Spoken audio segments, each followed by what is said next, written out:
కారం రంగు రుచితో ఉంటుంది. ఆచి మిరపపొడి అదరగొట్టే కారం రంగు రుచి. మళ్ళీ వచ్చేది మనమే. రాబోయే రోజుల్లో అంతా మంచే జరుగుతుందంటూ కార్యకర్తల్లో జోష్ నింపారు బీఆర్ఎస్ అధినేత కేసీఆర్. మరోసారి బీఆర్ఎస్ అధికారంలోకి రాకుండా ఎవరూ అడ్డుకోలేరంటూ భరోసా కూడా ఇచ్చారు. కాంగ్రెస్ బీఆర్ఎస్ సంగతి ఏంటో ప్రజలకి అర్థం కావాలన్నారు.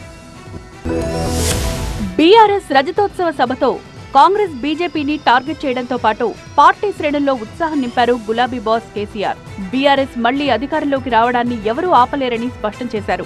100% ఇలా తెలంగాణ చెలరేగిన పరిస్థితికి మళ్ళా వచ్చేది బీఆర్ఎస్ గవర్నమెంటే.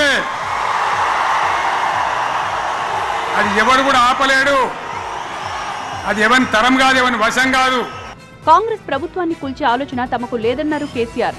సరైన పాలన అందకపోతే ప్రజలే ఈ ప్రభుత్వానికి బుద్ధి చెప్తారన్నారు.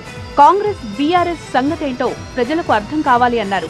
నేను ఒక్క మాట పోలీసు మిత్రులకు మనవి చేస్తా ఉన్నా. ప్రజాస్వామ్యంలో ప్రజలకు అడిగే హక్కు ఉంటుంది. తప్పకుండా అడుగుతారు ప్రజలు.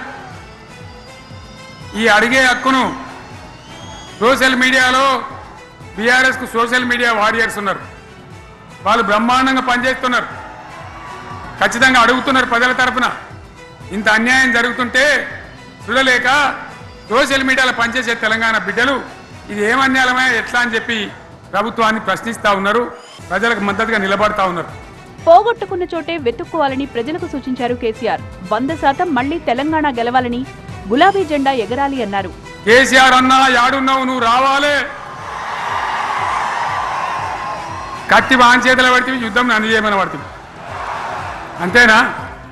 ఇది కూడా విచారించాలి ప్రజలు. మీకు అర్థం కావాలని నేను చెప్తా ఉన్నా. అందుకే ఓడగొట్టుకున్న కారణే వెతుక్కోవాలి.